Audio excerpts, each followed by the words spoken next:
Nous avons 5 méthodes pédagogiques que vous pouvez utiliser dans votre quotidien comme formateur. Je vous propose ici de l'identifier et surtout comment vous allez pouvoir les utiliser. Il est important dans votre pratique d'utiliser au moins 3 par séquence ou par séance pédagogique. L'objectif est de bien favoriser la motivation et la mémorisation de vos apprenants. La première va être la méthode expositive. Là, le formateur explique et les apprenants écoutent. Cette méthode pédagogique est la plus facile à utiliser. C'est souvent celle qui est utilisée pour faire passer un contenu académique en université par exemple à l'aide d'un PowerPoint. L'avantage de cette méthode, elle est facile à utiliser, elle demande peu de préparation, elle est très facile à aborder lorsqu'on est débutant. L'inconvénient de cette méthode, c'est qu'elle ne va pas faciliter l'acquisition. Au moins les 20e premières minutes, les apprenants vont commencer à se désintéresser par rapport au contenu. La deuxième méthode est la méthode démonstrative. Celle-ci est un peu plus dynamisante que la méthode expositive. Là, vous allez avoir le formateur qui va expliquer, qui va démontrer et les apprenants vont écouter, vont refaire et ensuite vont analyser la situation. L'avantage de cette méthode est qu'elle est professionnalisante puisqu'elle permet à un moment donné d'avoir un modèle aux apprenants ou à l'apprenant qui va se concentrer sur son formateur, sur son savoir-faire, sur son savoir-être, quelles sont les qualités.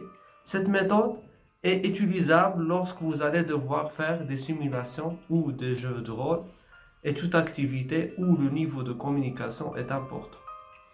Les inconvénients de cette méthode, elle demande du temps au niveau de préparation pour développer des situations adéquates à vos apprenants.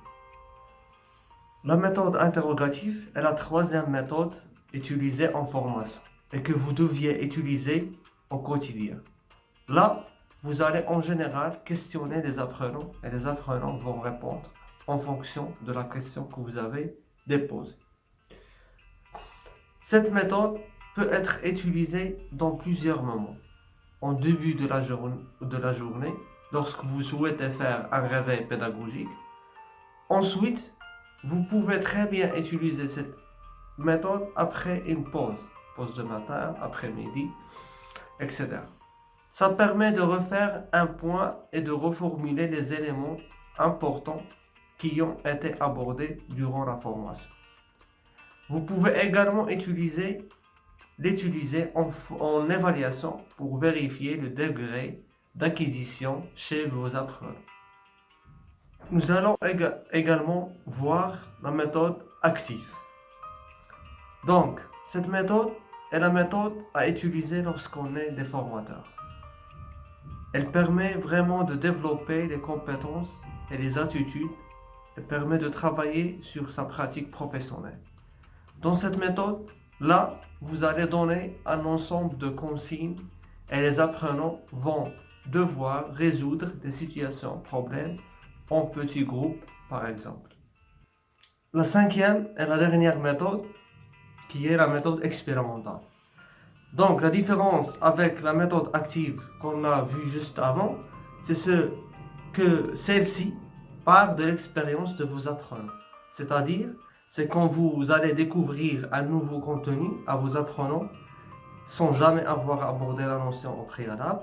Là, vous allez donner un ensemble de consignes et les apprenants vont apprendre par eux-mêmes en cherchant de l'information dans certains ouvrages et également sur Internet ou avec l'aide d'autres moyens afin de faire une restitution en grand groupe.